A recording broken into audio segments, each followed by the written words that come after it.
spent decades scanning the skies, wondering who or what is out there. But what if we've been looking in the wrong direction? What if they're already here? It's called the Cryptoterrestrial hypothesis, and it flips the UFO story on its head. Instead of beings from distant stars, we may be dealing with hidden intelligences right here on Earth. In a 2024 paper by Lomas, Case, and Masters of Harvard and Montana Tech, 4 types of cryptoterrestrials are proposed, each more fascinating than the last. CTH1, survivors of a lost human civilization. Imagine a civilization advanced in ways we can barely comprehend, one that predated our recorded history, but didn't vanish. It hid in caves, in mountains, beneath oceans, surviving global floods, cosmic impacts, and the rise of modern man. Ancient myths around the world whisper of these hidden people.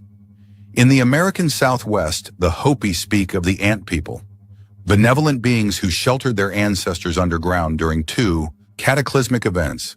The Hopis say we now live in the 4th world, and the Ant People helped humanity transition into it. The Zuni tell of mudheads, masked ancestral beings who emerged from beneath the earth to teach and guide the people. In India, Hindu texts speak of Patala, a subterranean realm ruled by serpent-like beings with immense knowledge. And in the Himalayas, legends of Shambhala describe a hidden kingdom of luminous beings waiting to return during a future age of chaos. What if these aren't just stories? What if they're memories, blurred by time, but grounded in truth? The cryptoterrestrial hypothesis doesn't just ask who are the visitors, it asks, what if they're our ancestors? CTH2, Earth-evolved non-humans. They're separate from us, not extraterrestrial, and not extinct. What if another form of intelligent life evolved right here, in darkness, in silence, perhaps deep beneath the earth or oceans? Humanity's evolutionary tree is far from simple. We weren't alone. Over the last 2 million years, Earth hosted an astonishing variety of human-like species. Neanderthals with brains as large as ours, and culture to match.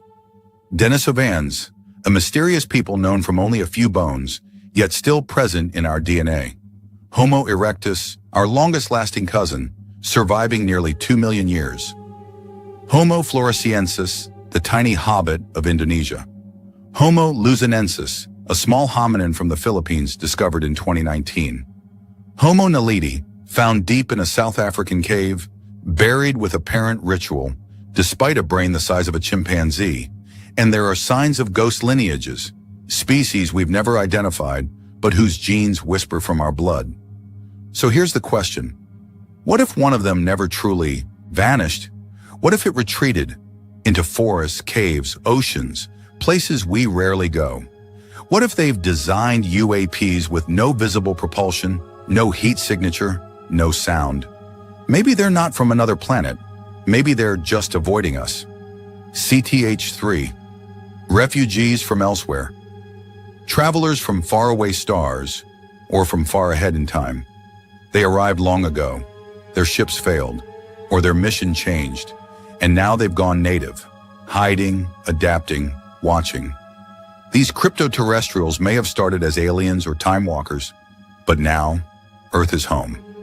CTH4, the magical ones. Fairies, elves, jinn, tricksters and guides. Beings from myth that don't quite fade. The stories shift, the names change, but they're always there. What if magic was just misunderstood science? What if they never left? From Celtic groves to African mountains, these beings appear and vanish, mysterious, symbolic, and very real. Each theory might sound wild, but the patterns, they're hard to ignore. Let's follow the signs. UAPs and water, the ocean's silent witness. In 2019, the USS Omaha tracked a UAP on radar. It hovered, then plunged into the Pacific without a splash. No wreckage, no trace. In 2013, Border Patrol thermal cameras caught a UAP over Aguadilla, Puerto Rico. It darted, dipped into the ocean, then split in 2. In Shag Harbor, Nova Scotia, 1967, dozens saw a glowing object crash into the sea. Divers found nothing. The oceans are vast, maybe they're occupied. UAPs and nukes, a watchful presence. 1967, Malmstrom Air Force Base, Montana. A glowing object appears above a nuclear missile silo. Seconds later, 10 missiles go offline. The USS Roosevelt, a nuclear carrier, was tailed by strange craft for days. Even in Fukushima, after the disaster, UAPs were spotted hovering. This isn't coincidence. It's a message, or maybe a warning. Another clue, mountains and UAPs, high-altitude secrets. The Andes of Chile, a place called Enladrilado. So many lights appear there, it's now a tourist trail. 1974, Berwyn Mountains, Wales. A flash, a tremor, a sighting. Officially, it was just an earthquake. Unofficially, no one believes that. And in Phoenix, 1997, a silent V-shaped formation passed over the mountains. Thousands watched. Mountains are nature's vaults. If something wants to hide, it already has. Water, nukes, mountains. The patterns are real, the encounters documented, and the question remains, are we really alone, or are we just not invited? Tonight on the Cosmic Fold, we're not just chasing lights in the sky. We're opening the door to a theory that suggests the beings behind the mystery never left. They've been here all along.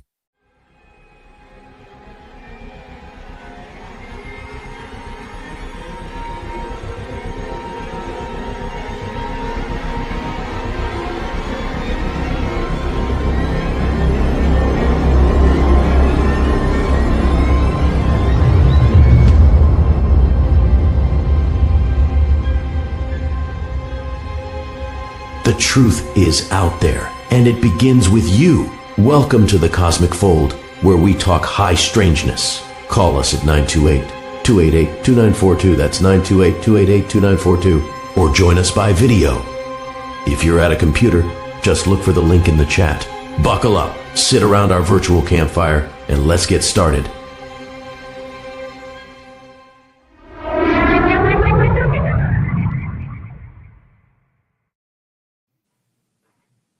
Nice presentation. Woo! That was really great. Well, I pulled it. I put the link in the show description because it truly is a research paper, and two guys from Harvard wrote that, which surprised me, and another one from Montana Technical University. And what was so interesting about that is that every single one of these types of beings that they talked about, I truly have speculated about that. You know, even as a kid, reading the Bible for the first time, it was like, well, who are the, you know, when Cain kills Abel and then he goes off to the city, it was kind of like, well, who are those guys? Right. Well, you know, also there is a lot of evidence found at the turn of the century of really super tall people that were like 8 feet tall, bones all over the place when they started digging things up and building skyscrapers. And, you know, there were a lot of things reported in the newspapers and stuff, but then it all just sort of vanished. It got sent to the museums and they just buried that information because I guess they didn't want to deal with the fact that there's all these giants that were found, basically, you know, skeletons. It's nobody knows what that was. And yeah, sorry, Colin. Yeah. Oh, I was gonna say I have a book. There's a surprise. I have a book that's over 900 pages. It's called Forbidden Archaeology. Oh yeah, and, by a guy called Michael Cramo, and then another guy whose name I forget. And one of the stories, and it's picture after picture after picture of archaeological artifacts of all different sorts, bones, pottery, everything that nobody explains. Some of it is in drawers. It doesn't fit the narrative, so it doesn't exist. But I also read and heard, and I can't tell you where, so I'm sorry, this is going to be apocryphal. The Smithsonian received a whole lot of this stuff, accumulated it, put it on ships, and sank him. Really? Wow. I heard that. I may be spreading lies, but that's. I thought that they had them buried in their archive that they just never, you know, but they just don't let anybody see. I've been weirdly, a couple of weeks ago, I started listening to the book Sapiens on just really ties into this. Do you know that book, Sapiens? Yeah, you've talked to. I talked about it to you. I haven't finished but I it. haven't read it. But there's exactly what you're saying, which is that there's all of these different types of humans. That's why it's called Sapiens. That sort of disappeared at different points. It's pretty much when we came into the picture. I mean, so we might be guilty of kind of scaring them off or killing them or whatever. And like you said, we have some of their DNA sort of intermixed in ours, which kind of, nobody will say this in science because it sounds, people don't want to, bring up the racial thing. But I guess there are kind of like a lot of Europeans have some Neanderthal DNA. The Denisovans were found, their DNA was found in Aboriginal people. And, and also in East Asian people. So they were all humans. They were just different branches of the tree. They were just different brands, right? Why would that be a problem? I mean, what's people are, because you don't want to make it sound like we're not all one species, because we are, right? Well, we We're are, all the same. But people, there's a lot of, it's hard, it's touchy when with that like kind of saying, stuff. Redheads, you can't really, Trust them. I know, you can't. Or if you're left-handed. Yeah, right. I've always wondered about that, the Neanderthals, and it seems like every year they're finding more and more different species. Right. Yeah, they are. Back in the day, I had to take a licensed practical nurse thing, so you learn all the Latin and all that kind of stuff to be a court reporter. So you understood all the medical stuff. And I was always fascinated with the mitochondria because they could never really explain that. And then there are people like, I know you've got like physical anomalies. I do, I've got an extra thing in my back. No appendix, no wisdom teeth. That's weird. Yeah. Oh, you are an alien, Deborah. According to the National Enquirer, if you have red hair, you're probably an alien. So there we go. So we're all aliens. Exactly. And if you've got O negative blood, that definitely is negative blood. Yeah, that runs in my family. I don't O negative. I don't. I have A positive blood. Okay. Yeah. What are you, Helen? I'm rare AB, but AB. Yeah, that's rare. Oh wow. The kind of RH factor that's okay. I can never remember if it's negative. Positive then. It's positive. Yeah, negative is the hard one. Yeah, the most rare is AB negative. The second most rare is AB that's positive. My uncle has that. My mother's brother has had AB negative blood. Yeah. And the O negative you could give to anyone, but you can't. But you can only receive O negative. So they just had another blood drive yesterday here, and so I went in and are you O negative? Yeah. And they could never find my veins. And then they said, well, you're 2 pounds underweight anyway. So, and I was like, yes, thanks for making that up to make me feel good. Well, find the vein. Yeah, it's the RH factor that makes it really rare. But the rarest blood type, O is the most universal, common, which is why they want your blood because the RH factor is pretty rare. Yeah. Yeah, but when you have a negative, when you're RH negative, it's unusual because it means you don't have any rhesus, in your, for whatever reason. So, but the rarest type of just regular blood is AB, actually. Yeah, so it is. I understand that qualifies me to be like Empress or something. It's just totally, definitely you're an Empress for sure. Or if the tariffs get too bad, you could go sell your blood. Well, it's pretty hilarious because one of my daughters had her DNA done. And I predicted, what it was going to be, not psychically, I mean, just common sense, right? And it turned out exactly that way. It's the most boring DNA thing that they've ever done, according to the company, because not only was it mostly from Ireland, almost entirely from Ireland, it was from the same area, they could tell you what county you're from. Wow. Really? Oh my God. Wow. So inbred. Yeah, it's just hilarious. we would have been in trouble because there's a lot of Norse blood, Yeah, really. It's true. Well, that's why the Jews have so many different problems, because the Ashkenazi Jew, because they were put in like ghettos where they weren't allowed to intermix with other people. That's right. Yeah. And so they were marrying their cousins. And, so there's all kinds of diseases you have to get tested for if you're Ashkenazi Jew for your baby, because genetic problems. Yeah. Crazy. They have a lot of different blood anomalies. Tay-Sachs is a problem. Right. Yeah. There's so many. There's literally hundreds of them. Yeah. Yeah. So what do you guys think about this theory that some of these UAPs or whatever could be coming from beings within the planet? Or I'm very fascinated by the time travel thing too. I am working on a huge, that I'll be using. I decided to just do it as a documentary with this AI stuff. And I'm real strict with AI.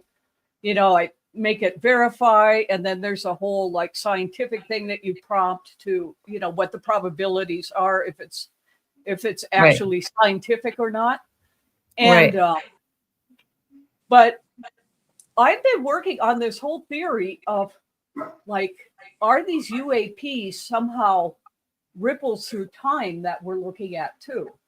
Because well, there's that sighting at Rendlesham Forest that is definitely what those guys thought. You know about that one, don't you? The Rendlesham Forest sighting, where there was a sighting. East Gate. It was in the 80s. So Rendlesham Forest was a U.S. base in England, and there was this UFO that they sighted, and a bunch of these guys ran to go and see what it was because they didn't know what it was. They thought maybe it was, they had to check it out.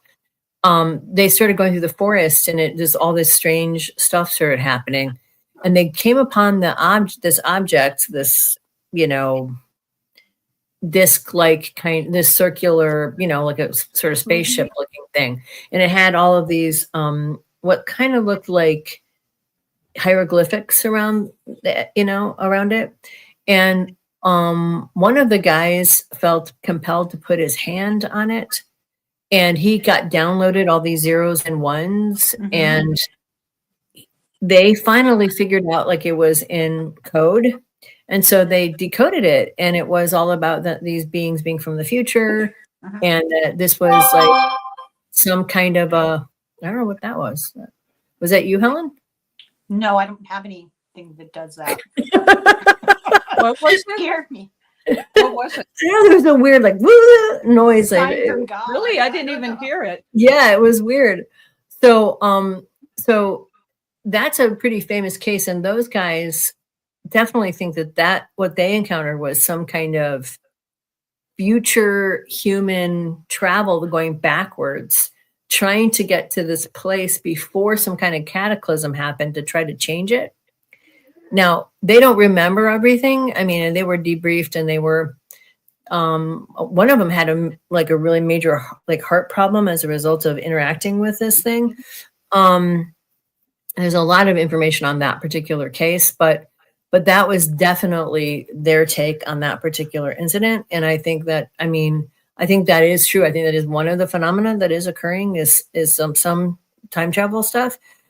But the UAP thing and the underground sort of the idea that there is sort of a race of beings that is sort of living sort of on the outskirts of humanity, that I don't remember. I think I talked about this a while ago on one of the other shows where I was with a friend of mine, two of my friends. Well, one of them was my best friend at CalArts and her sister, and we were in this coven at the time.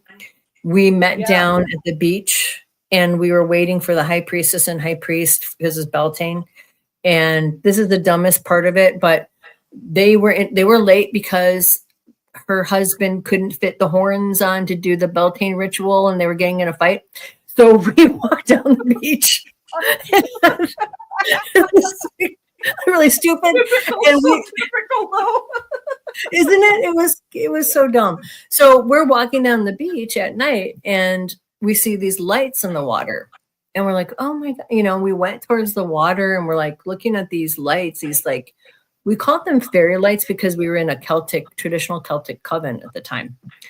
And so we're like, oh, that's beautiful. And they started playing in the water. And then we decided to walk further down the beach and went to this alcove where all these, the stepping stone kind of these massive stones was. And we saw these tall white beings that were luminescent walking down the stairs.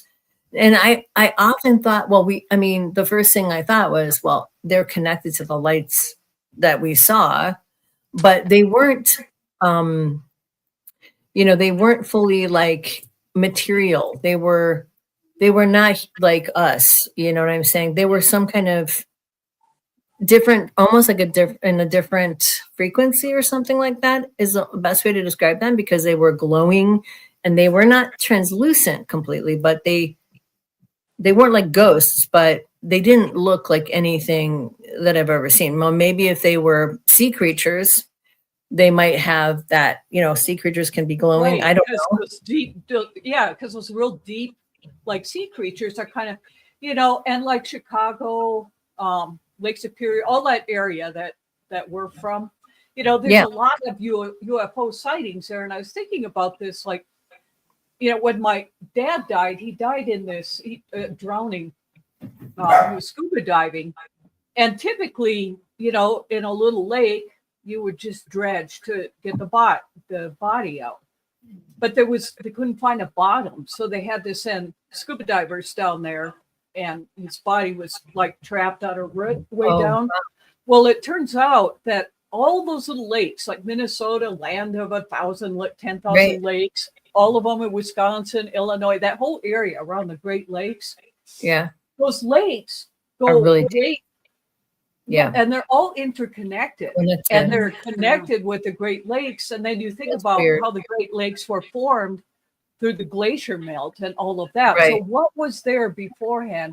I always, even as a kid, I thought that there were beings that lived underneath the Great Lakes. And you see this a lot. They come up out of the oceans, these UFOs. Yeah, that's a really common thing, USOs. They're really common. In fact, there is a story of Christopher Columbus, his crew seeing a USO, something come out of the water. Yeah. But what I was going to say about once we had that experience, we were called back to the coven, we told the high priestess what we saw. And her take on it was that they were Tuatha-De-Danann, or like the kind of they were the mythical kind of Celtic gods, superior beings. Yeah, beings. And that's, she called them higher fae. But that's when I did some research, I think that's what she was referring to. And I saw them again in a different setting. And in another time when we were in Big Sur by myself. But I thought that was really weird because when you do research on the Tuatha-De-Danann and all that sort of Celtic lore, it's very much like these beings were there. They're tall. They're like, they're Nordic-y kind of, and then they sort of disappear into the behind the veil. So they kind of shifted their frequency or something, is what this was the assumption, when they can kind of come back into being seen or unseen. Maybe they had technology. They have technology where they're not, or maybe they live underground. Maybe they have bases underground. There was also something found, which I found really interesting, in about 2015, or maybe, it had to be around 2015, because it was with the use of Google Earth, where these guys were doing all this like mapping, and they found what looked like a base under the water in the Pacific Ocean. And when you look at it, you're like, that has to be a base of some kind. And it is clearly some kind of it's all man-made looking or artificial looking. And you could kind of see it because the water was low. You could kind of see it in the water. So that kind of disappeared, that story. But then my first thought was, well, maybe those guys that we saw came out of that, out of the water in that base, and they were doing their own Beltane ritual or something, because it was May 1st and some kind of. Well, do you remember a couple of years ago, the Pentagon came out and had a press conference and announced, well, folks, Here's the screen that has the radar on it, and this is what we saw. The USS Nimitz off the coast of San Diego in 2004. They watched things fly out of the sky, buzz around, tease their flight, what do you call them? The Top Gun type guys. right. And then go into the ocean and then come back out. Right. Go up into this is witnessed by admirals and right. The kind of guys that they don't want to get labeled a lunatic because they'll lose their great job, And the Pentagon came out and said, here's proof, and it did happen. And there are actually references to what's it called? Not multimedia, but it means the same thing. Unidentified objects that are oh, right. That go in the water going. Yeah. And on the other side of that is people like Graham Hancock, who has photographed all sorts of underground construction. Now, granted, it's probably inundated from ancient civilizations, but what else is going on down there? Well, that reminds me of the story, which you probably have heard of, Deborah, was that guy in the 90s who was a geologist who I think it was in New Mexico. And there was, yes. Do you remember that story? And that guy lost his arm. Anyway, he goes down into There's a whole big thing down there. Yeah. Yeah, and there was a firefight with these beings and everything. And but was it like a government facility? It was a government facility. What is that area? It starts with a D, I think. Yeah, I can't remember. That was a crazy story. And he, he actually had physical, like he lost his hand or his arm or something. I mean, he claims it was shot off by these beings and he was in a firefight and other people died and stuff. Dulce. It is. Yes, Dulce. And I mean, these stories you hear, but they kind of get buried over time. They live, and it's kind of like if you put all these weird pieces together, there's definitely, and then like you said, in your story, in your AI that you put together, the story of the ant people, and and people have seen beings that look like that, and and experiencer lore, it's very possible, I think, that there's multiple things going on here at the same time. Yes, yeah. We're talking about physics that we don't understand because it's not Newtonian. We're talking about the ability to manipulate space-time. We're talking about what some other people would refer to as higher vibratory levels of spiritual existence. Yeah. So we're talking time and energy, and it's just way more than our little brains can handle. I actually thought when because I never read anything carefully, that you were going to be talking about cryptids. Cryptids. Yes. Yeah, that's and these are all cryptids, but in honor of you, only Jose could tell this story. He's on our set. He's a lot like you, Denise. It's like a male version of you with all his experiences. He's really something. But anyway, here's the story about the cryptids. Jose. Said right now that was very interesting. It was that the whole the Moglion creature and then the whole UAPs are in the very same exact location, because there's a Native American story that tells that they had a Bigfoot live with them that could talk to them telepathically. And when they saw that this Bigfoot, or when the Bigfoot knew that it was time for him to die, he told them to take him to this place. And when he passed, the Native American, they report that they see a ship hover over the body, take it up, and disappear. So maybe there's a link between those two there too. Mm-hmm. I've heard that a bunch of times. Oh, 100%. That's a really common link. Yeah. There's this really cool podcast called the Sasquatch Chronicles. There's two UFO Chronicles, Sasquatch Chronicles. They're not related. And I don't like to say where I live, but Pacific Northwest, hotbed. It's a hotbed. So all these stories they call into this guy. He's non-judgmental. He lets them talk. That's it. They just tell their narrative. It is unbelievable the number of cops and military and wildlife people, scientists who go out hunting, with their pals and end up having these experiences, or even better, have 100 acres that belong to my great grandfather, and our entire family has a relationship with these creatures. It's unbelievable. But what you often see is the manifestation of UFO in the sky at the same time as you see orbs and lights in the wood and Sasquatch behavior. And in your honor, I brought a book. Sasquatch. There you Or go. Jimmy Science. That sounds fun. This guy is a professor at the University of Idaho. He's a biologist, and his expertise is bipedal modulation, moving on two legs, right? And so and he had nothing to do with this. He's a scientist. And he had people come to him with plaster casts of footprints and say, what is this? And he got lured in and started studying it, and they collected sources of DNA, and he went out there with instrumentation. What the hell? Measured stride and body weight. Wait, hold on. Did you hear that noise? Yes. Did you guys? What was that?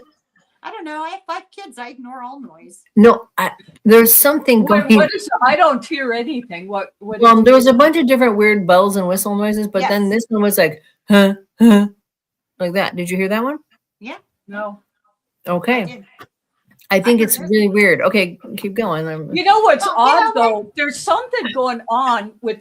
Sorry to interrupt you, but we'll get back to that. But there's something going on when we tell these stories, because last Saturday Jose was on trying to talk about this place he was in California, and we're going to pick up on it again this Saturday. It just happened again.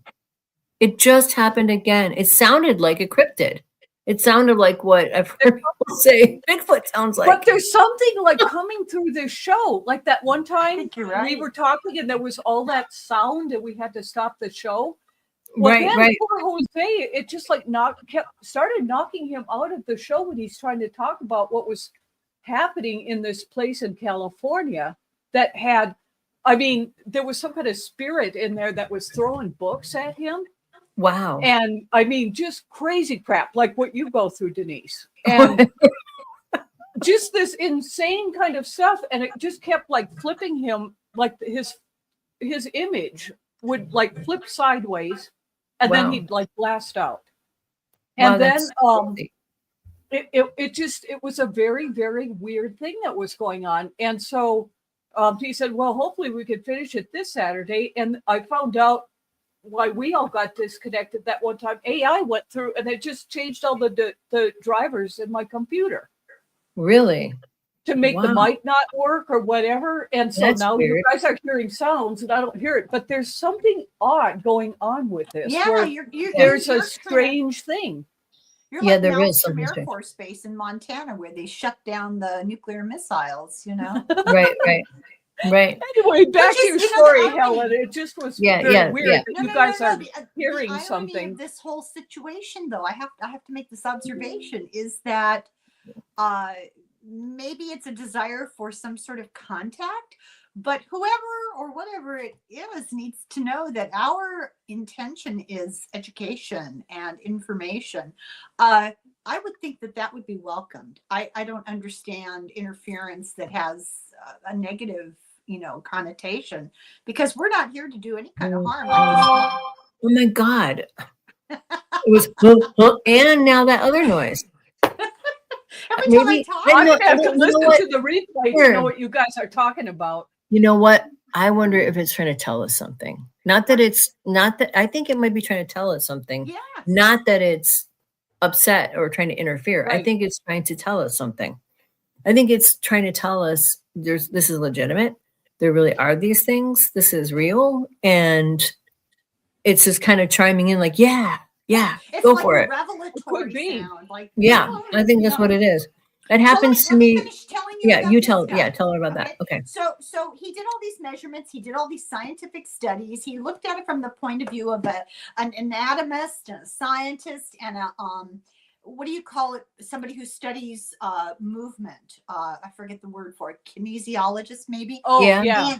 And they sent stuff for DNA study, and he came out like a convert. He said, there's something going on here that involves a legitimate three-dimensional primate-like creature. Right. And we don't know what it is, but you can't negate it because you can't explain it. And when Right. they got the DNA results back, it blew their minds, because the DNA was, okay, we've got a global bank of DNA. And this DNA is not in that bank, but it's related to all of the primate DNA. Wow.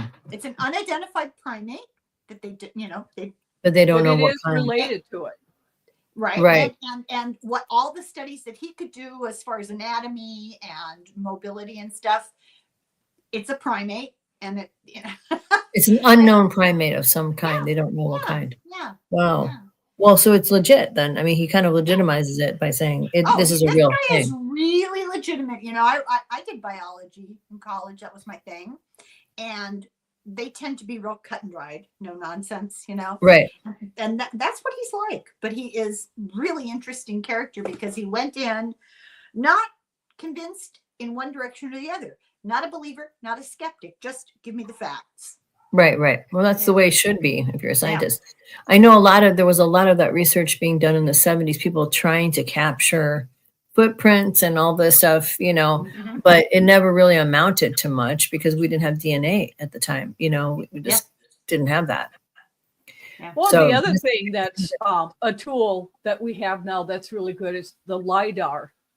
Where they do the light, they use drones with the LiDAR. What do they call it? It's just kind of Ground penetrating radar. Yeah.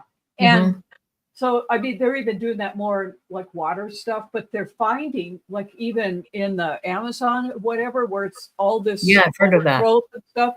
Yeah. They're finding like tons and tons of civilizations through there. Wow. And Yeah. it goes down. Yeah. And even at Skinwalker Ranch, that's where they're finding a lot of these anomalies that are like underneath the ground. And so there's a mesa there where they think, well, I don't know if they think this, but it goes on in the chat over there, because I'm in their VIP, like, you pay some money so you can go in and find out what's going on. And they, a lot of the people think that there is a crashed UFO. Yes, I've in heard that. mountain. Right. And Yeah, that's where that that makes sense. radiation is coming Right. from. Right. And so another part of me thinks that maybe these follow radiation as well, because you look at uranium deposits are very much through the wet. Yes. And so, Yes. like, the geography and the geological makeup, like where I am, is very similar to that area in Utah. And so I think that the Four Corners area, which is what, Utah, Energetic. Colorado, Arizona, who's the other one? Nevada. Yeah. I think that there's something, I think that's why there's so many sightings through here, because there is so much of the uranium. Yeah, that makes a lot of sense, because I remember back in the 80s, the Hopi, there was what was the name of the mountain that was being kind of strip mined? It was like Black Mountain, maybe. It was Black Mountain, I think. And they were trying to like get the strip miners off their property because it was their sacred mountain and all this. There's all these benefits. But I never really thought about it. It's sort of like, which came first? Maybe either they're being attracted because of the uranium, because they need the uranium, or is it because there's a bunch of stuff that happened there that got deposited by them? Right. Exactly. They Well, that brought it whole, with them. like what you're talking about, because I said it, man, Dennis DiCottini was a senator back then, but there were all these talks going on with the Hopi and Navajo. And so I would go to all of those hearings and go to everything. And at that same time, too, the Havasupai, which are on the bottom of the Grand Canyon, they wanted to do all this mining for uranium, and they were threatening to just it's not genocide. What is that when everybody Genocide, kill everybody. Genocide, right? But when it's self-inflicted. Mass suicide. Well, it's not that, but there's a specific term for that. Anyway, they were Like threatening Masada, that. in the Masada, the story, they all. Yeah, and so you know, that whole area on Navajo land, Hopi land, even down in the Grand Canyon. And that worries me about what is going on now. You know, I write a lot about the water stuff, and gosh, the last 4 years, you could just go to BLM, Department of Interior, find all these really cool things, you know, to report about. And now it's just like, I don't even recognize it. I mean, Really? What do you mean? we're mining this, we're doing this. They're They're not even considering protection of because of public lands or right. No, that's all out the window now. Yeah. And so you wonder what's going to happen to these tribes. They, You know, they're sovereign nation, but if you've got uranium all over the place and minerals there, what is going to happen there? It's Well, I very, think you know. very. well, maybe that's why they're trying to deport people off the native lands. I've heard those stories of ICE going around and Oh yeah, trying to deport people. It's like they are fucking. You can't be any more American than them. I mean, They you told can't them, be go more back, indigenous. Go back where you came from. I know. It's Well, like, where are you and going to then- deport them to? You know, I mean, and it's going like- back to these like under, you know, subterranean beings that Right.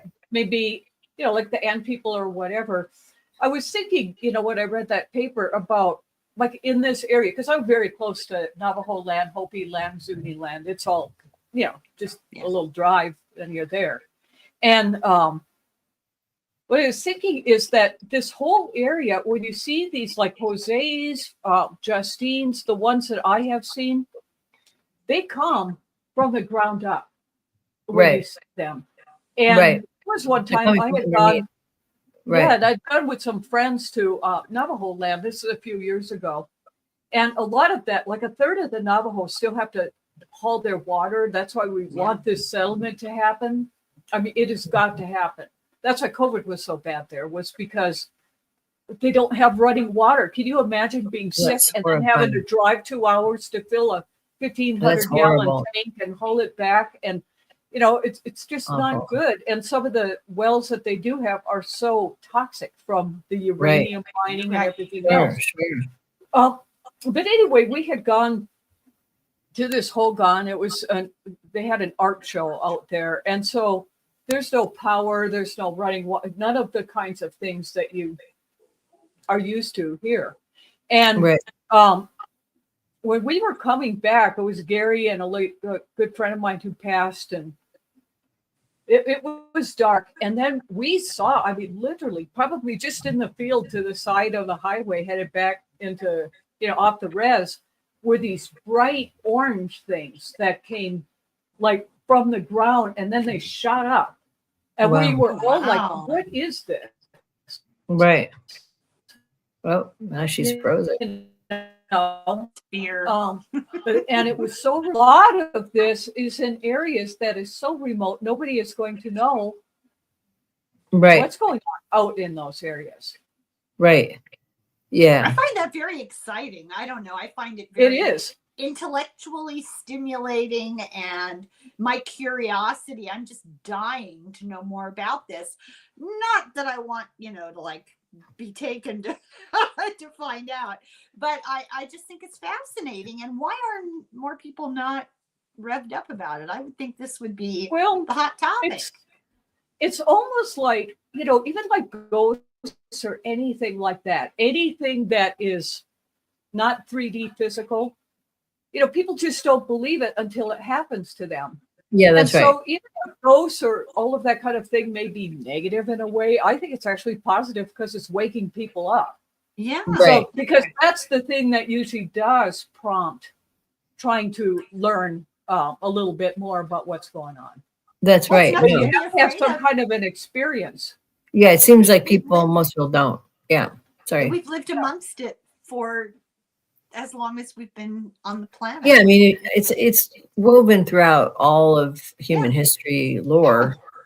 But you know, the Southwest, I mean, in the starting even in California, the desert, Oh yeah. all the desert, man, is just like so much shit is going down there.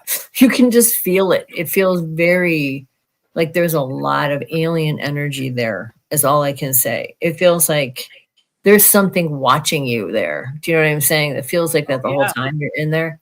Have you I ever have been not to spent any time there. it's kind of it's kind of creepy in a way, but beautiful and kind of weird and kind of eerie. And there's something kind of creepy about it sometimes, because the other thing you think is, I feel like I'm being watched, but there's no one around. If anything happened to me, I could just disappear right now. So there's that element of it,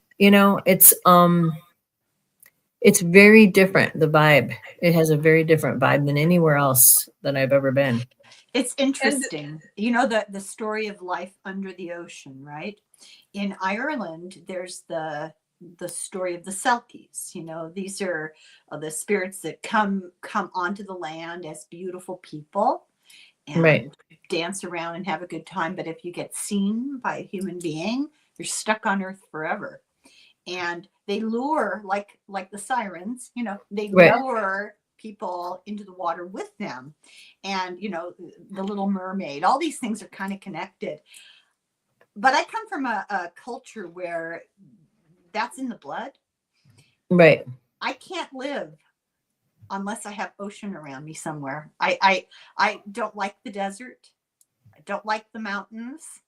I have to be by the coast, have to be by the ocean. There are a lot of people like that. There's a lot of people like that who are like, there's a certain type of land type that they have to have. Like they have to be in the desert, or they have to be in the mountains, or they have to be in the forest, or they have to be near the ocean. And if they're not, they feel really it's that salt air, and it's the seagulls, and it's the misty mornings, and it's what you're probably used to. Yeah, it's like it's a genetic almost. Yeah, that's what I'm saying. It's a kind of a genetic connection. Yeah. But what I love about how I got to Arizona even was I was reading about an archaeological dig not that far from here. I bet, so it was like, and they would let people participate. It was called the Raven Site. And so I would fly out from Dallas and just come hang out here. And the first time I came, it was like, oh my God, this is the weirdest place I've ever lived in my life. Yeah, and, it's weird. Oh man, because even the geology, everything is very strange, It's like being on another planet. Yeah, you camp out for for me, I feel like this ancient presence is like here. Like I walk with them. I don't even know how to explain that feeling, like they're here, and I'm very comfortable with them. Right. Right. I do feel like if it's, who knows if it'll be reported, but I just have this, we were talking about the Antarctica thing last time. And then I looked it up. There indeed was a find, but it was other species that they're finding because of the ice melt. So there is some kind of thing that was discovered. I see. Okay. I honestly believe, and I could be so far out there and wrong, but I think there's something underneath all four of these four corner states. I agree with you. I think there is too. I think in chills right now. I feel it so strong, like some sort of like a civilization, probably. I am just full chill, and I feel like that's why I am living in this area, because there is something here. I feel it. It is so strong. Yeah, no, it really is. I mean, you could definitely feel it. There's definitely something going on under the earth there. I mean, when I heard that story about Dulce, I was like, oh, that makes so much sense. I mean, it just seems like there's probably just all kind.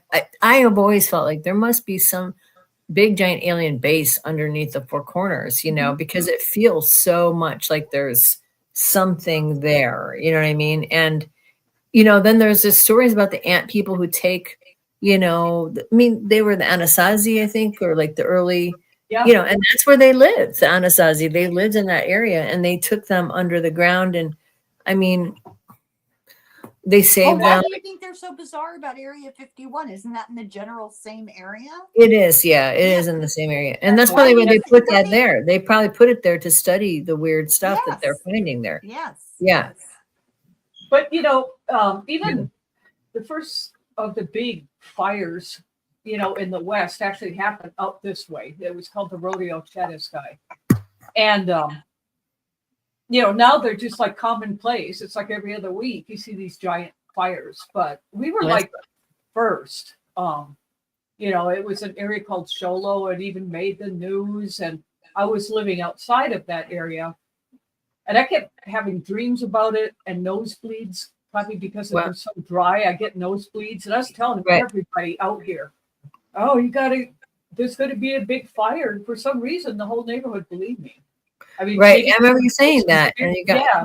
and then you got people kind of out of the way of that fire. Yeah, too. and so we all left, and it was like all across the side of the highway, all of that burned. They all lost their homes, everything. Oh my But God. one of the things that was so interesting about that was when you go to these burn areas afterwards, it was unbelievable. All the pottery shards and evidence you could see of like huge civilizations that used to be just in that area that you would have never known had all those trees not fallen. And Well, really? burned down. Yeah. And so it was like all It's like an archaeological site kind of. Just under the surface. yeah, because all the trees and the vegetation burned. I And see. so then it left all of these remains of how huge of a civilization had to have been there. Wow. And then those trees, what happens, you have to be very careful hiking after a big fire like that because the roots go down like 20, 30 feet Right. and they keep like burning. So like Yeah. if you're not watching, Kidding. yeah, and you're not watching where you're walking, you could fall in one of those. And Oh, so I wow. was thinking, okay, if those roots are like that deep, and this is all that area where Travis Walton was taken. Yeah, right. A lot of Bigfoot stuff out here. I was mentioning, I think on a Saturday show, how I had done a website for a big art gallery in Brussels. And the gallery owner was going to come see me. She had some friends in Sedona too. And when I told her where I lived, she was like, she recognized that highway. She goes, oh, there's no way in hell I'm driving through there. So freaked out because it was like this time warpy, like Weird vibe. Yeah. UFO kind of. It feels like you're going into another time. Yeah. And so she wouldn't go. She would not come up here. It's Right. freaked her out that much. But I was thinking, if those roots, at some point, all of that's going to collapse. And then Yeah, what are right. we going to discover that's underneath that? I mean, I don't know. and it's like all of it, the Hopi land, Navajo land. So I went to Hopi land with a good friend of mine, and they allowed us white people to see Prophecy Rock. And not too many white people are allowed to go see that. And What is Right. it? it's a very sacred stone that was done thousands of years ago. And they literally show helicopters and drones and stuff like that, that Wow. they carved off these rocks 2,000-3,000 years ago. Yeah. Wow. And what they talk about on the Prophecy Rock is that they called it the greedy guts and the service to others kind of people. And Well, this is what is going to split humanity. And boy, can you see it. Yes. And so some of those who are services others, not driven by greed, everything is about me. And it's getting to about the end of their Prophecy Rock that I saw, where the greedy guts, it's going to be very bad. But the people who walk, not even necessarily spiritual, but just serving other people, and not everything is about me. I can harm you. I guess that's spiritual.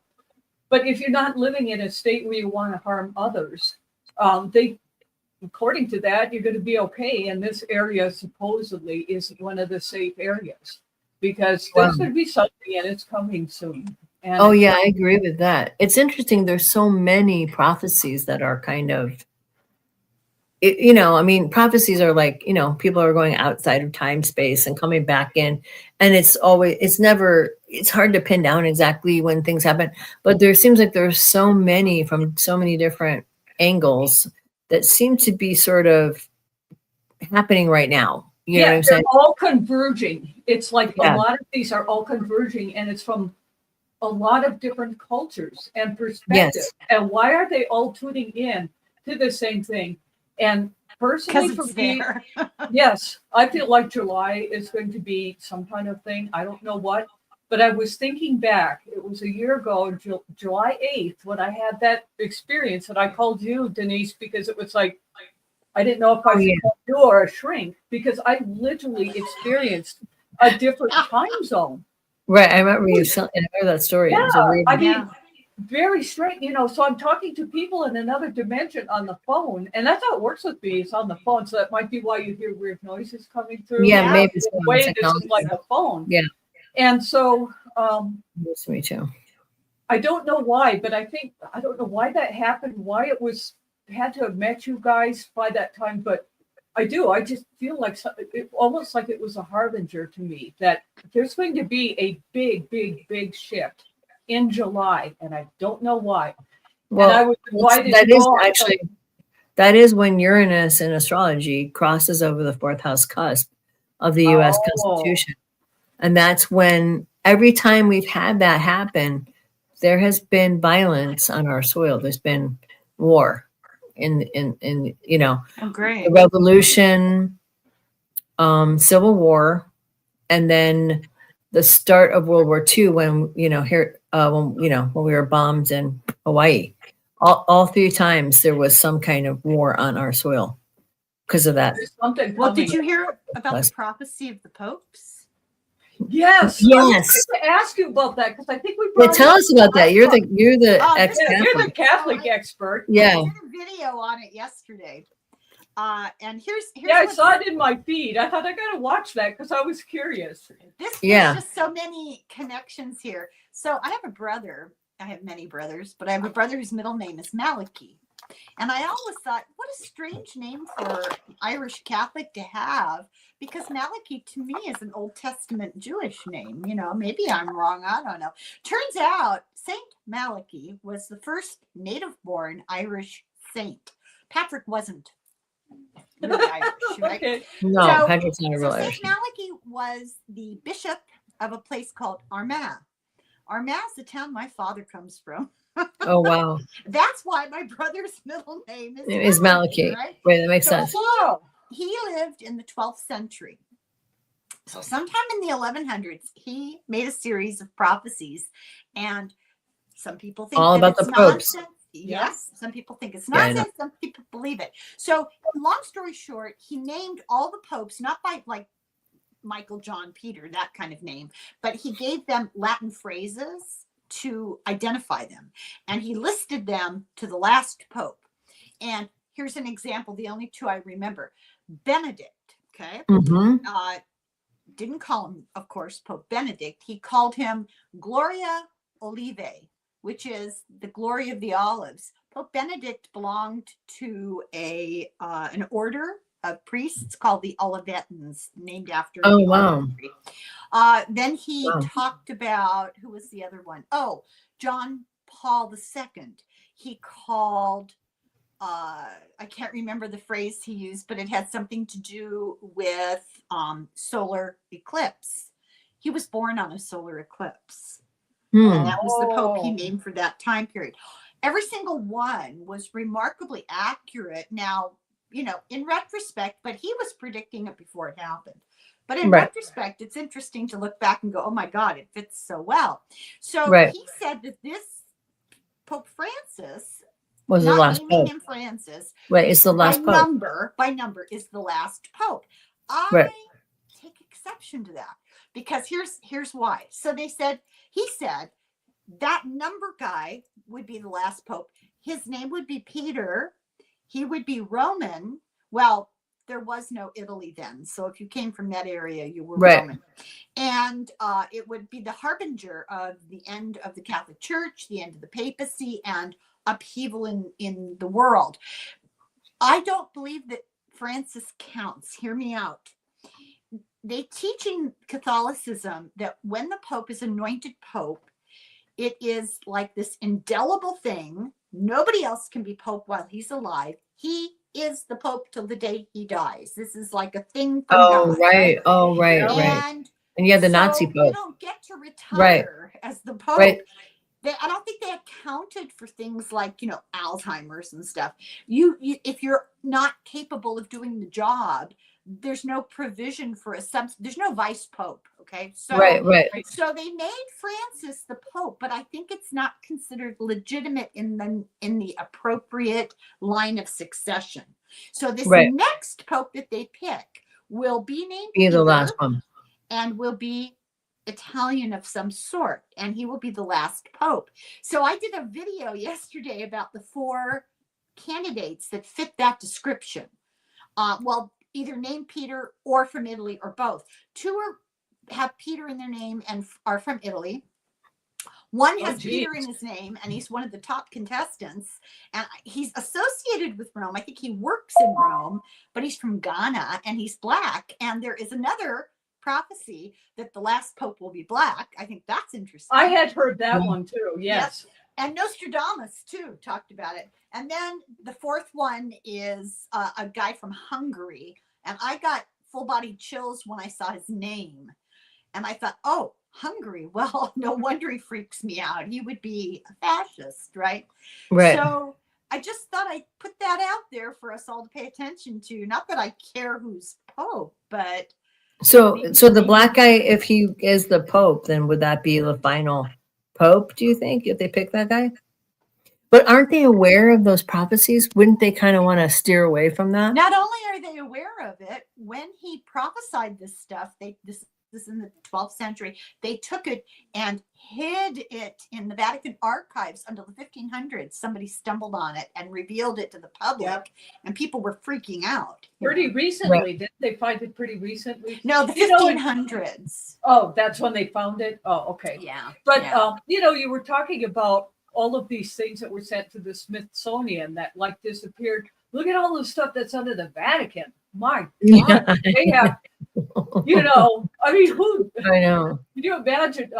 Back when I had this show called The God Discussion, I had an editor of Vanity Fair had gone underneath the Vatican, and he was, and he got to see some of what was in there, and he wrote a book about it. Just shocking.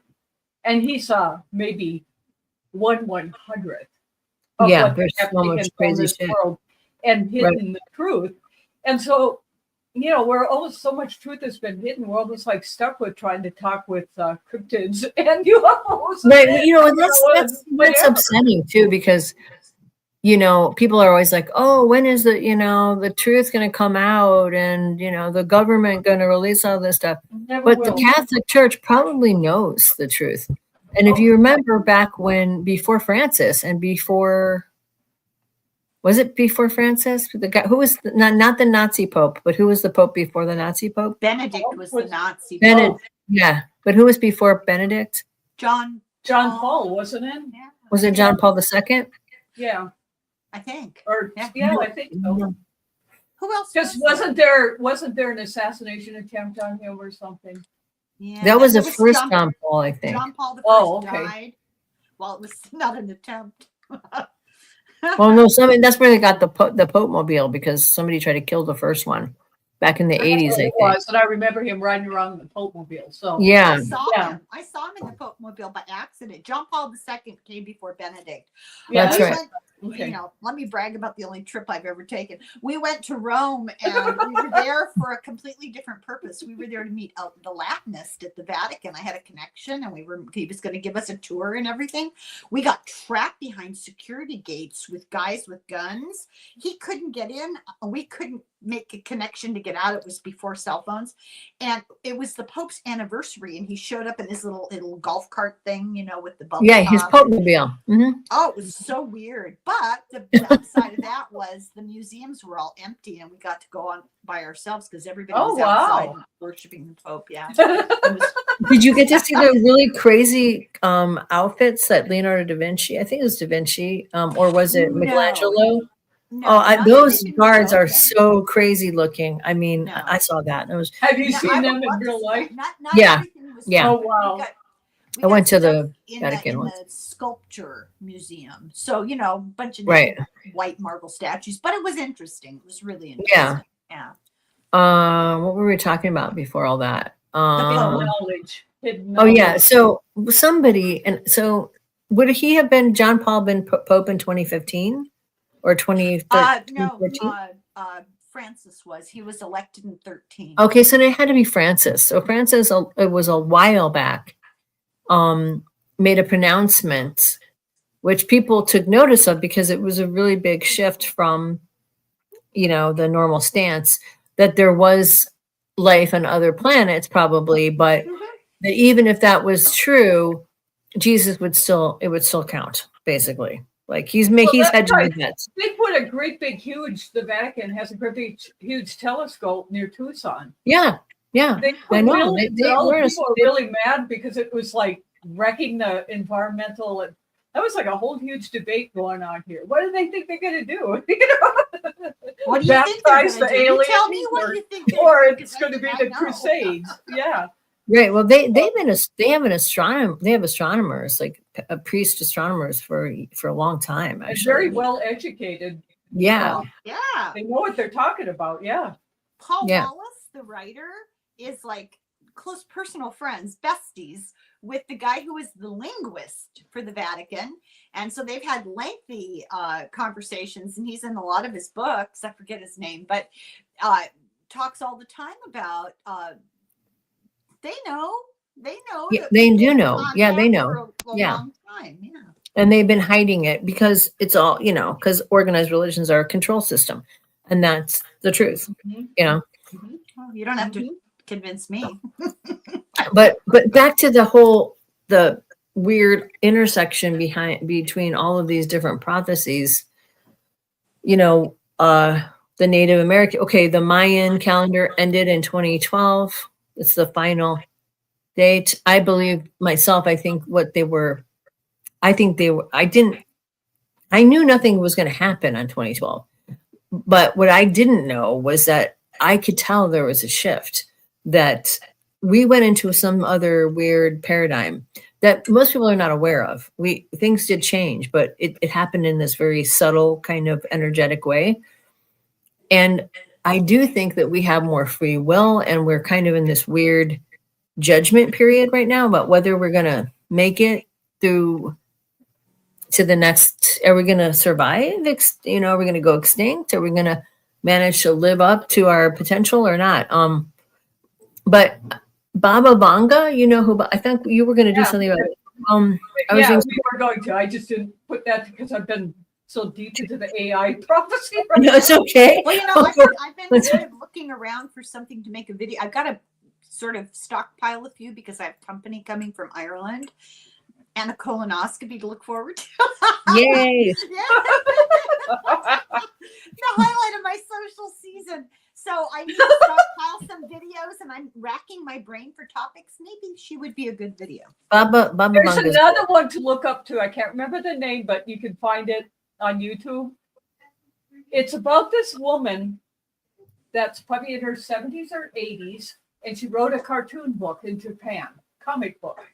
Huh. And it was just called What I Have Seen. Huh. And she would see all of these, not one of these out on the internet trying to make money. So she just did this very quiet little book. Right. And she saw the tsunami. That's another one where it comes into this July thing. Huh. Look her up. I'm not going to give you a spoiler alert. What's her name? I don't remember. Just look for the Japanese. It's like a comic book, and it's black and white, pencil, and it's her dreams. And she just finally revealed who she was a couple of years ago. Very unpretentious person, but she also, when you see her date, and she said she didn't like to give dates, but she was putting July 5 of this year. Yes. Oh, okay. So, and Baba Vanga says August 15th is the day when it's the turning point. Like it's just, I don't know where she came up with that date, but when I looked at it astrologically, I was like, wow, that is a really weird day. I mean, there's some really rare things that happen on that day. For what though? What's going to happen? Well, that every person on that day, depending on how they behave, will determine the fate of humanity, whether we survive or whether we kind of go extinct. So we have to be good one day, August 15th. Well, you have to be very good that day. Yes, very good. But it's kind of like this whole thing, like go back to the 2012 thing that you were talking about. Right. Some people would comment just culturally, talking about how, like the 60s had like sort of their like look, for lack of a better term. and art and music. 50s did, the 70s did. Right. Each 10 years was very much shaped. Yes, you're right. By It's very its art. distinctive. Yes, When you're you right. get into like in the 2000s, it starts fading. And so It starting all with was the same. 2012, it's all there's no distinct sort of There's no thing. distinction. No, Right. you're right. So You're it's like right. we're in purgatory right now. And it's like That's interesting. Yeah. I and thought so about I that. kind of think, and I think that all of us have had these experiences where we're aware of other time. I know I am very much so. I know you are. I know all of us are. Otherwise, we wouldn't be here. But we're getting a glimpse. And so it's like, I think that we have had since like, and so when did harmonic convergence start? Because when she said It was the Oxford 1980. It would have been 1980. 1988, because I went to that. I ended up going to it, not even knowing I would be there. 87 maybe, or 88. It was Yeah. 87 or 88. Yeah, something like So that. that was August 16th, 1988. And for me, that was when, and for some reason, I ended up not even knowing why I was going there to Diamond Head, Honolulu. And that's where we did like 7 days of like fasting and praying for the planet down there. Right. And Wow. I was so aware then that there's some kind of time thing, and I could see it flying back, looking down at the ocean, and I could see like bases. I don't even know how to even explain what it was, but it was like going through a real fast tunnel of time. I have to and- tell you, yeah, the 80s, there was something going on, I feel like, in the 80s, especially, where it seemed like that felt like a turning point in a way to me. Yeah, Like there it was did. something going on there. And it felt like, you know, and things I felt started like to we were- lift a little bit after that. I think, at least in my I reality. feel like people started trying to become more spiritual, and it did help, right? Yeah. But I also felt like that's when the split really started to happen. Like there's a really greedy, and then there's a really spiritual. And it felt like there was some kind of, and that's when there was massive amounts of people being taken and their That's DNA true. being taken and Yeah. harvested. And it's like, I thought at this at the time, I think they're doing this because they know we might go extinct. That's right. And- Yeah, I agree. No, And I it- feel that. And that's Yeah. one of the, even, when I get this AI Oracle done, because it's kind of, I'm doing a lot of like, because I want to make it a very entertaining video to watch. I go into all kinds of things. It was really interesting. It pretty much said by 2030, humanity has a choice. Even AI did, pushing Right. it, Oh my doing God, the data. what What is the, because the thing is, it has, it can reflect kind of how you prompt things and your own, Right. so that's why I push it really hard. Like, I want the facts. I want you to give me the link. I want the science paper. Right. That's right, where I go with it. right. You know, And, Deborah, I have to um, say something about your time thing. You're talking Mhm. about intersecting with different times. And I was Mhm. feeling a little left out because I didn't feel like I'd had that. But then I had this Yes, you do. sudden realization. You started talking about the 80s. Well, what happened in January of 1980? Was it 80 or 81? 81. Ronald Reagan became president. Yeah. And January I do not have clear memories of the 80s and 90s at all. It's like I lived in an alternate time period because I was busy having children and we had no television. I was completely out of touch with popular culture. I paid no attention to popular culture. I focused on nurturing these babies and reading, and that's all I did.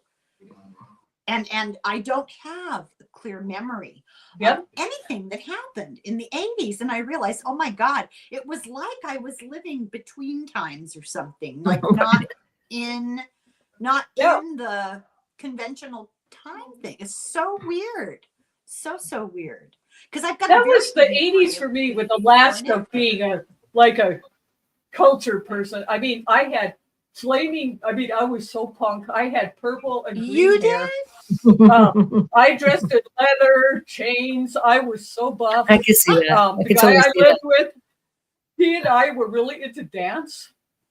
We loved to Wow. dance. So our whole we would practice our moves. I mean, that's the best workout That's you could funny. ever have, right? And we would go out.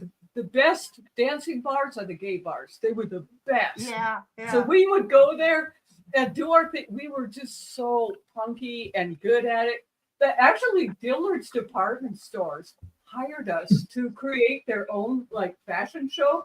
So we did the whole music, the fashion. I mean, that was like, and it stopped for me once the 90s hit. But boy, I went out with a bam because I had so much fun. It was so much fun. I loved the 80s. I don't. Yeah, see the it. 80s were That's interesting. hilarious. See, during the 80s, I spent my entire time in long peasant skirts, really long hair, nursing. You were You're in totally in the 60s. I was a hippie way after it should have been fashionable. That's I funny. even drove a VW van. Wow. Oh, cool. That's funny. That's Justine's hilarious. husband, he has a VW shop here, and it's like people from all over, even Europe. They get VWs from this little town because he fixes them and gets them all going. It's really cool. It's so weird because you were sort of removed from pop culture at the end of the 80s. Yeah. Oh, there it goes. Did you hear that? I Yeah. got removed from it at the mid 70s, maybe. Huh. Sort of checked out. I don't know what. Now, when was your time shift, Denise? Um, And I have to say, preceding it for me was ghost kind of living in horrible haunted places and having to deal with I mean, literally where things were picking me up and throwing me. that's not kind of fun. stuff. No, That's not it is good. not. And you've had that. Jose I has haven't had, that. luckily, I haven't had anything throw me. I have had things try to stop my heart. Oh, yeah, it was just horrible living in that kind of thing, but it got me over the fear. And I Right, would yeah. say then the UFO, like where it was, I mean, I had it as a kid, but I was very aware of it by the 90s, where it was like a friend almost. I don't even know how to explain it. Something Right. changed from the 80s to 90s. So it wasn't like this negative, scary kind of Right. supernatural. It was more like, okay, they're like a guide friend sort of thing. Right. I felt like that when I was younger a lot. Like they were my friends. I had mixed things. I had some that were my friends, some that were really not my friends, some that were scary, some that were positive. But I think I had a really weird, when I had an experience with a friend of mine where we had a missing time experience together, and she kind of lost her mind after that. Yeah. I kind of, my position on the whole phenomena kind of changed after that. I felt like I had always thought of it as being kind of benign and like I was helping them on some level. But then after that, I was like, what the fuck? Are they really, they're really traumatizing people, you know, and this is You're bad. taking us back to the beginning of this conversation when we were talking about the papacy and control institutions. Right.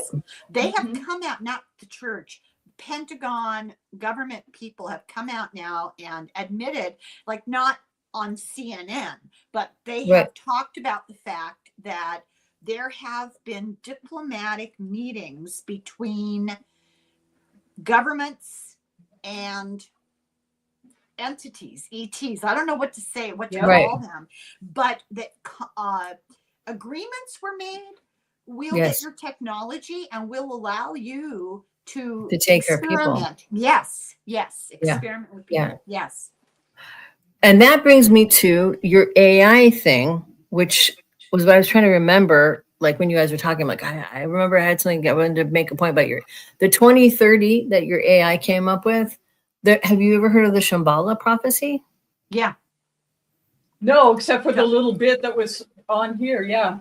The Shambhala prophecy, from what I mean, I didn't really know about it that much. I mean, I've heard of Shambhala, but I didn't know about the prophecy aspect of it until I was talking to somebody who is like a Tibetan Buddhist, and they were saying that. And then I did some research on it, that in the Shambhala prophecy, they believe that in 2030, there will be a massive nuclear war. That's their prophecy. A worldwide nuclear cataclysm. That's like a nuclear war. Yeah. And that's when the beings, like in our beginning presentation, these beings that are kind of waiting in the ethers. When the chaos hits, then they will come. Right, right. Well, I don't know about you guys, but in 2030, I'll be very close to 90. I'll be in my 80s. Really? And No, you won't. 2030 is only 5 years from now, dude. Are you almost 80 now? Shit, you're right. Yeah. I was living. See, time has See, no there's meaning. your time thing. What are you, like 85 now? I didn't know that. I was gonna say, you look really good for You look 85. really great for 85, Helen. Dang, I'm girl. not that far from What are you doing? I'm 76. But here's my point. No, it's very far. So if I 76 is go very up in a different. mushroom cloud, who's going to say how sad she died young? Nobody. Nobody's going to say that. I feel very fatalistic about it. I feel like this is out of my personal hands, you know. It is out of your personal hands, but it's weird though that there's so many, like the remote viewers, and also like when I was working as a psychic, everybody felt like there was something that was going to happen during this period of time, but nobody could figure out what it was. I think it's some remote viewers thought it was like poisoned water and poison, which certainly the Trump administration is making They're very working on it. possible. Yes. They're working on that one. Could be, I think it's probably things like bird flu and pandemics, and that there would be this really massive thinning And there's of a volcano coming. volcano. About the last month, yeah. There was a big earthquake today, I guess, in Istanbul. But wait until the volcano comes. You guys The need to volcano look would for be this. not good. Yeah, that would be Yeah. bad. You guys have So- got to find that Japanese. You just look her That's up. what she You'll said? find it very interesting. No, not quite, but similar. Yes. What Right. did she predict? I want you to find it. I'm not going to spoil the story. It's a video for you to do. Okay. Oh, okay. I accept the assignment. It's very interesting, and it's so strange how, I don't watch a lot of TV. I don't have time for it at all.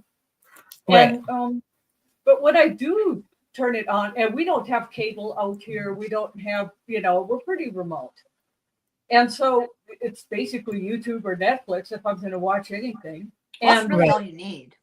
but it's interesting what shows up in my feed, and there's usually a message in it.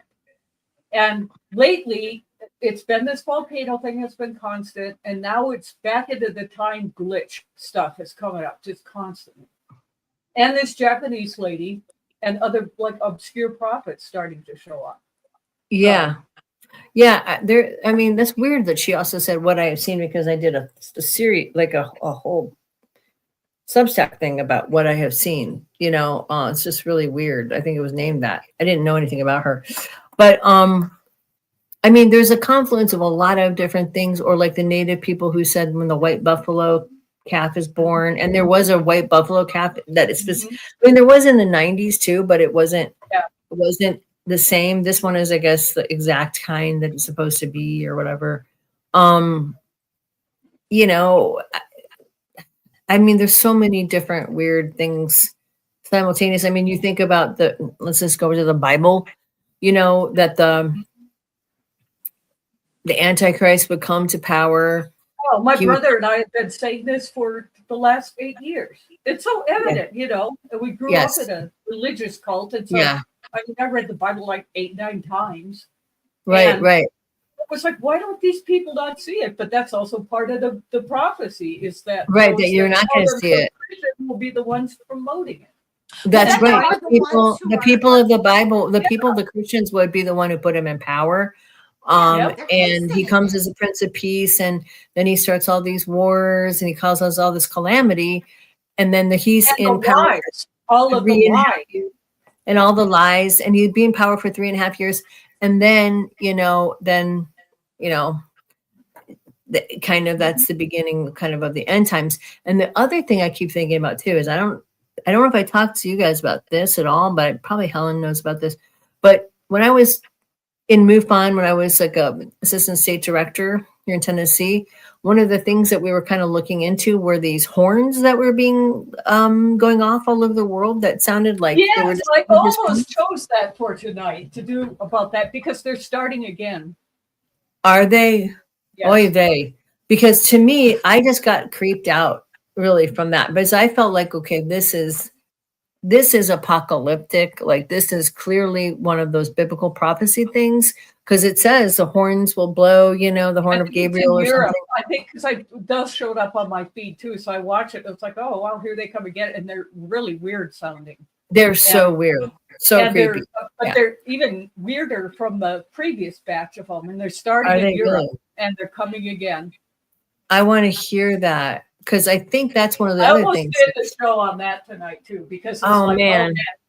So that'll We'll be have to next do that. Wednesday. We should leave it for next week and talk about that and do some research on the horns, because that whole thing is super creepy. And I think the thing is, the biblical prophecy stuff is kind of like, because this is a Christian nation and everything, it's very, I feel like it's going to have the shape and form a lot of those That kind of prediction, prophecies. right, Yeah, right. that particular, those prophecies. Yeah. Mhm. Yeah. And, I mean, but they're all over the place. I mean, they're We don't multiple. need prophecies. All you have to do is pick up the newspaper. If that doesn't I look know. apocalyptic, what does? I mean, it's just Well, page and after the thing page. is, though, I honestly believe so much that we have to be very discerning, and not Yes, even we do. because I Absolutely. don't even quite believe what I'm seeing in the news either. You Well, have to feel it out, and Yeah, I agree. Yeah. and my truth may not be your truth. Your truth may not be mine. You have to feel your own inner. I think we all kind of land on the same page, though. But Probably, yeah. the sense Well- that I have been getting so strong is that just be discerning, but all of us, there's going to be like, I don't even know how to explain it, but like an opportunity to walk across the threshold to that new time thing. Will Yeah. you call me? Will you call me? Because a lot of times I'm No, you're going to know. You will know. Oh, And okay. it's like, it's like a fraction of a second. I don't even know how to explain it. What do you mean, an opportunity to walk across that? What do you mean, Deborah? We're in all kinds of different parallel universes, all happening right now. They're all happening.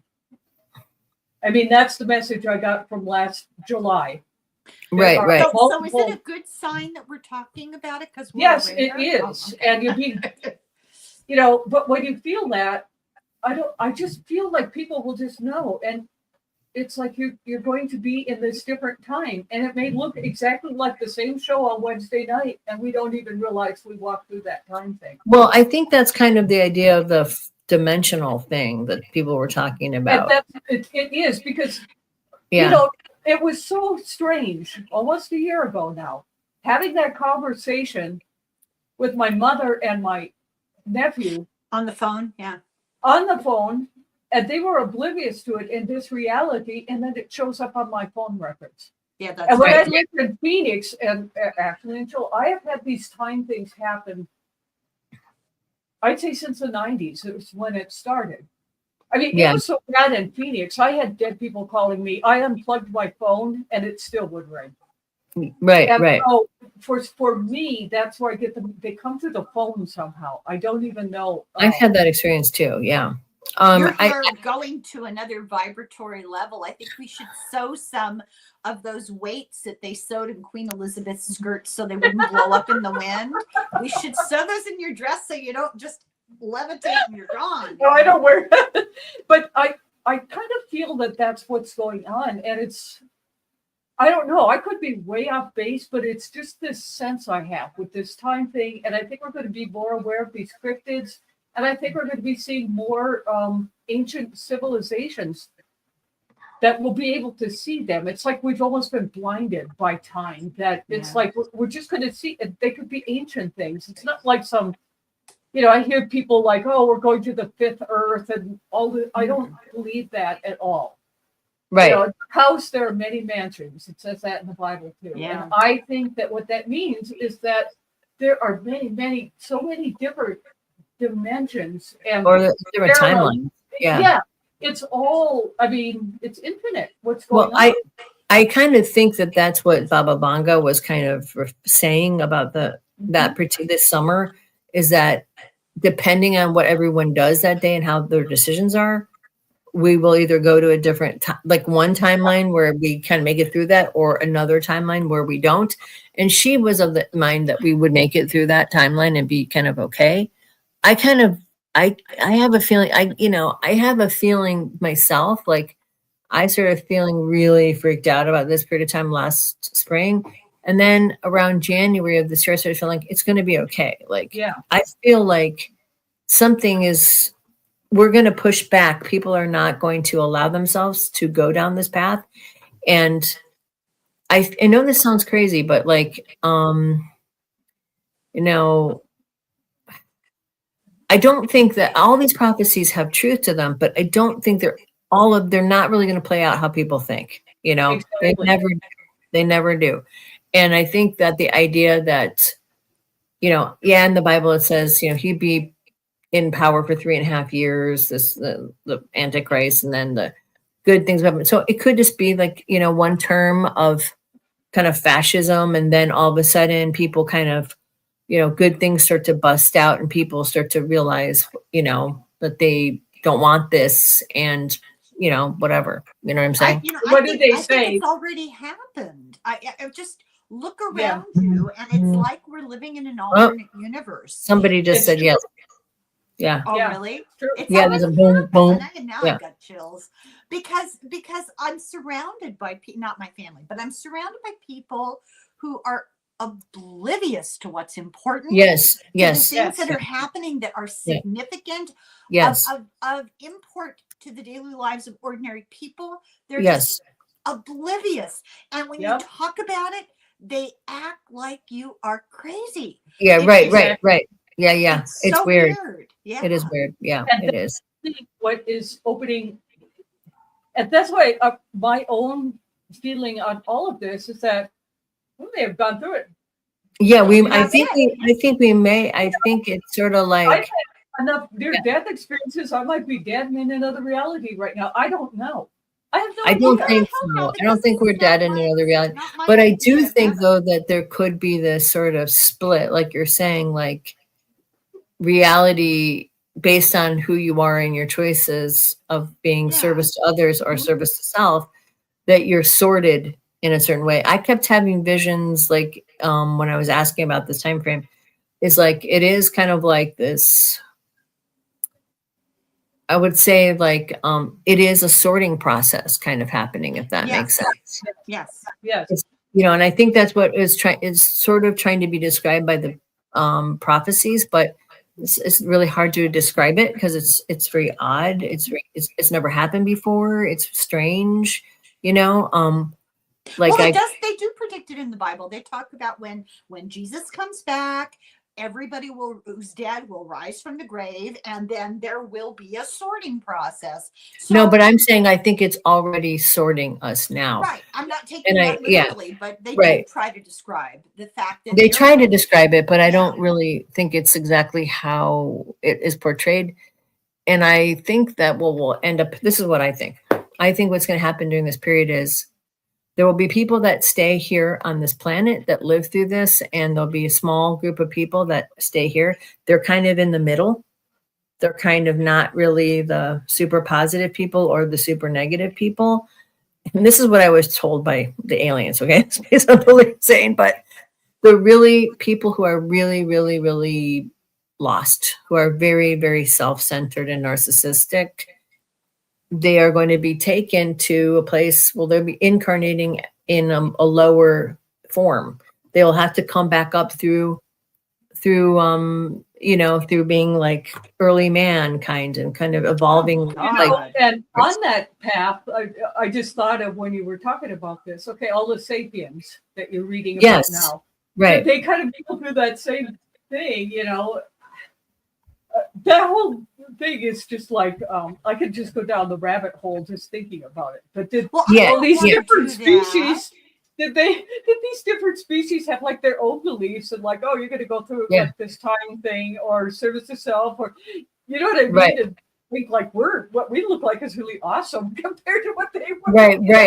No, it's true. But that's what they showed me was like people are going to have to almost like restart that didn't get the lesson. It's not like they're not going to be killed or end up in hell or anything. They're just going to have to restart the journey. And the other group who have figured it out are going to be moved to a place like another Earth that is going to be, they're going to reincarnate in this other place. And then the people that are kind of in the middle there's a small group of them that stay here. That's what I was shown. That's okay. That's what I Well, what freaks me out about that is I have no problem believing that, but what freaks me out is I interpret it slightly differently.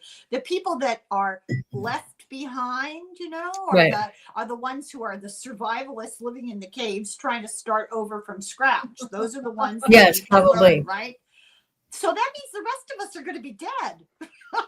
Really. Right. I think that a lot of people are going to die, but Yeah. I think the reincarnation process is going to be set up like people that learned are going to be in a more evolved kind of version, and then people that didn't are going to be put through a very different evolutionary process. It's like we're being sorted, like which ones are going to go where, and the people that are kind of in the middle, they're going to be kind of duking it out in this kind of environment that's not going to be easy to live through.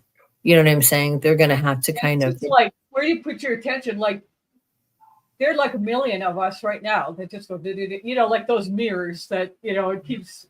I mean, that's my understanding of reality, and that's the right talks about it. He calls it reincarnation for atheists because it's like, okay, if you could somehow like shift from this one to the one that's like right next to you, the next right. It's a different frequency. So, and so you move into the different consciousness. That's right, and that could be that's kind what I'm of calling time. Yeah. It's the same thing, but a different metaphor for it. Like it seems like I feel like there's something going on here where we all have to do it as a group because we're one organism. Yes, but exactly. we're not all going to be on the same page, and so there is going to be this splintering thing happening, and it's already starting to happen, and it's going to, from here on out, it's like this is going to be sort of a separation thing between, I feel like we're being divided, and not just, I don't mean just like in terms of politics, I mean in terms of our futures are being divided. Developmental levels, in a sense. Right? Well, and I think I saw somewhere. I'm going to have to look this up, so don't take this as truth. But I think I saw something that they're finding that the Earth is in a black hole.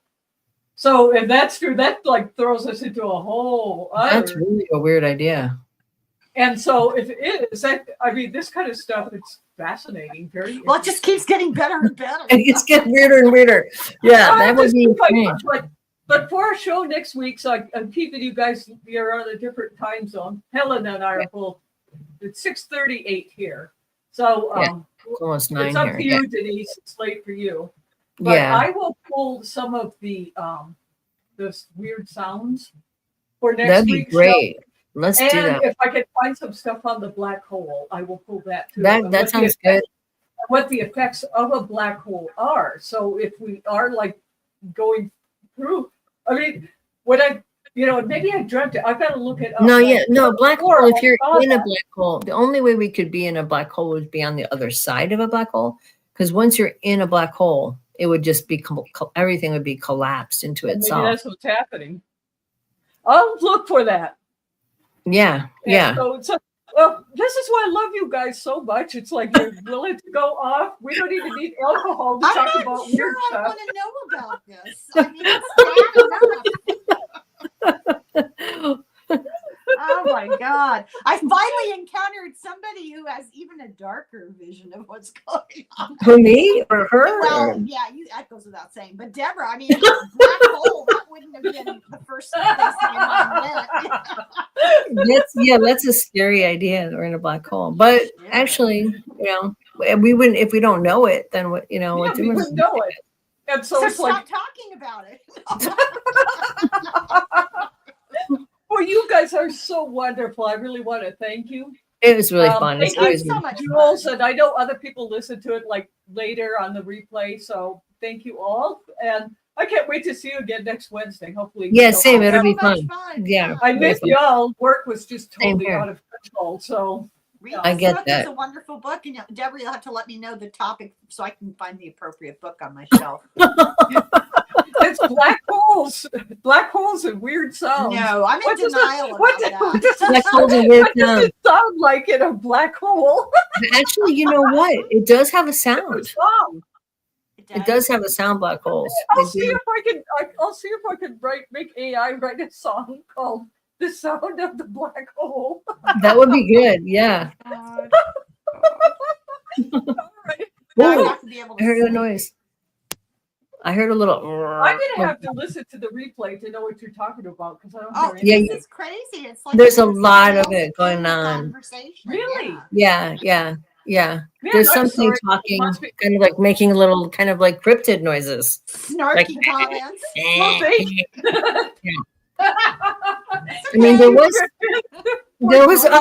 was also stuff like, sounds like a computer bell going off or whatever, which I don't have that set up like that, don't and have neither does that. Helen.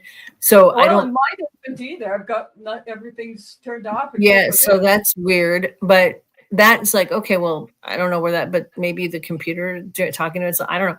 But the other thing is not computer sounding at all. No, It's like, no. it doesn't, it sounds like a cryptid. Yeah. So not only are we in a black hole, cryptids come talk on our show.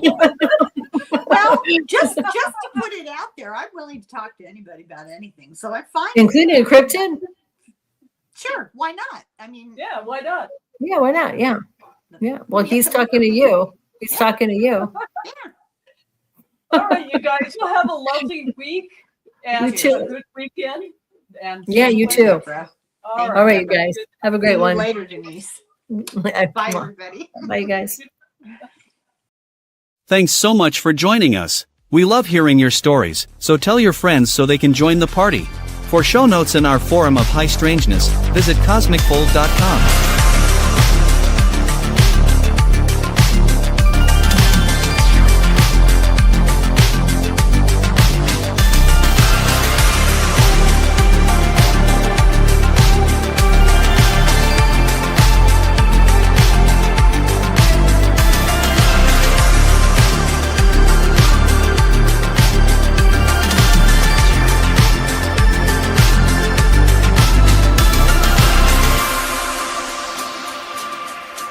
Remember, Cosmic Fold airs live on Wednesday and Saturday nights, so be sure to subscribe and click the notification bell to know when we're on air.